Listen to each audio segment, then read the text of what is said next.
السلام علیکم ورحمۃ اللہ۔ تو رمضان اسپیشل کے اندر آج سورۃ الرحمن کی آیت نمبر 31 سے 35 تک کرنی ہے یاد انشاءاللہ، اور ان کا ترجمہ بھی سمجھنا ہے۔ اب ان آیتوں کو، اس میں بیسکلی 3 آیتیں یاد کرنی ہیں، دو تو فبأي آلاء ربكما تكذبان ہی ہیں۔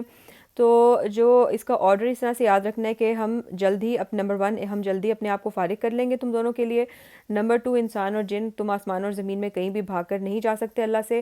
اور نمبر 3 جو ہے نا وہ یہ ہے کہ تمہیں جو ہے وہ آگ کا شعلہ اور دھواں تم پر پھینکا جائے گا اور تم مدد نہیں کیے جاؤ گے۔ تو یہ آرڈر ہے، سب سے پہلے ہم فارغ کر لیں گے۔ نمبر 2 تو آسمان اور زمین میں جن اور انسان کہیں بھاگ کر نہیں جا سکتے، اور نمبر 3 یہ کہ تم پہ آگ کا شعلہ اور دھواں پھینکا جائے گا اور تم مدد نہیں کیے جاؤ گے۔ تو سب سے پہلے ہے فارغ ہونا، تو مطلب کہ اردو میں ہمیں پتہ ہی ہے لفظ، ٹھیک ہے۔ تو اگلی آیت مجھے جو پرابلم ہوتی ہے وہی ہوتی ہے کہ اگلی آیت کیا ہے۔ تو فارغ سے سنفرغ لکم ایھا الثقلان، اس کا ترجمہ ہے کہ ہم جلدی فارغ ہو جائیں گے تمہارے لیے جنوں اور انسانوں کے گروہوں۔ اس کا مطلب یہ نہیں ہے کہ اللہ کو فراغت نہیں، بلکہ یہ محاورتاً بولا گیا ہے۔ جنوں اور انسانوں کو وارن کیا گیا ہے کہ تم اپنے اعمال کے لیے جواب دہ ہو۔ اللہ نے اس کائنات کو ایک عمر مقرر کر رکھی ہے، اور اللہ کی عطا کردہ مہلت کو یہ نہ سمجھو کہ تمہارا احتساب نہیں ہوگا، بلکہ عنقریب تم سب کو اللہ کے حضور حاضر ہونا پڑے گا اور اپنے اعمال کا جواب دینا پڑے گا۔ تو سنفرغ لکم ایھا الثقلان، ثقلان ایک لائک بوجھ کو بھی کہتے ہیں اور گروپ کو بھی کہتے ہیں۔ تو دونوں کا جو گروپ ہے جنوں، اور یہ لائک ڈوئل ہے، 2 ہے، تو اس لیے اس سے مراد جن اور انسان ہے۔ سنفرغ لکم ایھا الثقلان فبأي آلاء ربكما تكذبان، تو تم دونوں اپنے رب کی کون کون سی نعمتوں اور قدرتوں کا انکار کرو گے۔ اس کے بعد اگلی آیت میں نے بتائی تھی کہ آسمانوں اور زمین میں بھاگ کر کہیں نہیں جا سکتے۔ تو یا معاشر الجن والانس ان استطعتم ان تنفذوا من اقطار السماوات والارض فانفذوا لا تنفذون الا بسلطان۔ تو میں بھی اس میں دیکھیں، اس کا ترجمہ ہے کہ اے گروہ جن و انس، اگر تم استطاعت رکھتے ہو، اگر تم طاقت رکھتے ہو تو آسمانوں اور زمین کے کناروں سے نکل بھاگو، کہ نکل بھاگ سکتے ہو تو نکل بھاگو۔ تم نکل نہیں سکو گے مگر اللہ کی سنت کے ساتھ، سلطان۔ جنوں اور انسانوں کو چیلنج کیا جا رہا ہے کہ اگر اللہ کی تقدیر اور قضاء سے تم بھاگ کر کہیں جا سکتے ہو تو چلے جاؤ، یعنی کہ انسان تو زمین پر ہی بھاگ سکتے ہیں، جہاں بھی بھاگ سکے انسان، اور جنات جو ہیں وہ آسمانوں پر بھی جا سکتے ہیں۔ تو دونوں جگہوں کا چیلنج دیا گیا ہے کہ یا معاشر الجن والانس ان استطعتم ان تنفذوا من اقطار السماوات والارض فانفذوا، تو بھاگ جاؤ۔ لیکن یہ طاقت کسی میں ہے، اور بھاگ کر آخر کہاں جائے گا؟ کون سی ایسی جگہ ہے جو اللہ کے اختیار سے باہر ہو؟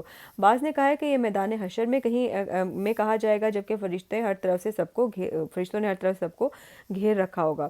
تو یا معاشر الجن والانس ان استطعتم، اگر تم استطاعت رکھتے ہو، ان تنفذوا کہ بھاگ سکو، من اقطار السماوات والارض آسمانوں اور زمین میں کہیں بھی، فانفذوا تو بھاگ لو، لا تنفذون الا بسلطان تمہیں کوئی بھاگنے کی جگہ نہیں ملے گی سوائے اللہ تعالیٰ کی اجازت کے، اس کی سند کے۔ فبأي آلاء ربكما تكذبان، تو اپنے رب کی کون کون سی نعمتوں کو جھٹلاؤ گے۔ پھر آج کی آخری آیت، آیت نمبر 35، اور اس میں ہے کہ یرسل علیکما شواظ من نار ونحاس فلا تنتصران۔ اس کا ترجمہ ہے کہ تم پر پھینکے جائیں گے بھڑکتی ہوئی آگ کے شعلے اور دھواں، تو تم دونوں بدلہ نہیں لے سکو گے۔ مطلب یہ کہ اگر تم قیامت والے دن کہیں بھاگ کر گئے تو فرشتے آگ کے شعلے اور دھواں تم پر چھوڑ کر پگھلا ہوا تانبا تمہارے سروں پر ڈال کر تمہیں واپس لے آئیں گے۔ تو بیسیکلی یہ یرسلو تو مطلب ہے کہ پھینکنا، ٹھیک ہے، علیکما تم دونوں پر، شواظ جو ہے وہ بیسیکلی شعلے کو کہتے ہیں، من النار آگ کا، شواظ من النار آگ کا شعلہ، ونحاسن کہتے ہیں دھوئے کو اور دھواں، ٹھیک ہے، فلا تنتصران، اور فلا تو تنتصران تم مدد نہیں کیے، نصر کہتے ہیں نا اذا جاء نصر اللہ والفتح، تو تنتصران تم مدد نہیں کیے جاؤ گے۔ یرسلو علیکما شواظ من نار ونحاس فلا تنتصران، تو تم پر پھینکے جائیں گے شعلہ آگ کا، ٹھیک ہے، اور دھواں، اور تم مدد نہیں کیے جاؤ گے۔ تو تھوڑی سی لمبی آیتیں ہیں، لیکن اگر سمجھ کے پڑھیں تو اور آرڈر یاد رکھیں تو یاد کرنا بہت آسان ہو جاتا ہے، ٹھیک ہے۔ تو یہ سنفرغ لکم ایھا الثقلان، جلدی ہم اپنے آپ کو فارغ کر لیں گے تم دونوں کے لیے، فبأي آلاء ربكما تكذبان، یا معاشر الجن والانس ان استطعتم ان تنفذوا من اقطار السماوات والارض فانفذوا لا تنفذون الا بسلطان، اے جنوں اور انسانوں کے گروپ، اگر تم استطاعت رکھتے ہو کہ تم بھاگ لو آسمانوں اور زمین میں کہیں بھی تو بھاگ لو، نہیں تم بھاگ سکتے مگر اللہ تعالیٰ کی اجازت کے بغیر۔ فبأي آلاء ربكما تكذبان یرسل علیکما شواظ من نار ونحاس فلا تنتصران، تم پر پھینکے جائیں گے تم دونوں پر جو شعلے آگ کے اور دھواں، اور تم مدد نہیں کیے جاؤ گے۔ تو یہ تھیں آج کی آیتیں، ان کو کوشش کر کے ضرور یاد کر لیں اور اگلی نماز میں اس کو پڑھیں، چلتے پھرتے ان کو ریوائز کرتے رہیں، اور انشاءاللہ تعالیٰ آج پھر ہماری 35 آیتیں یاد ہو جائیں گی۔ فی امان اللہ۔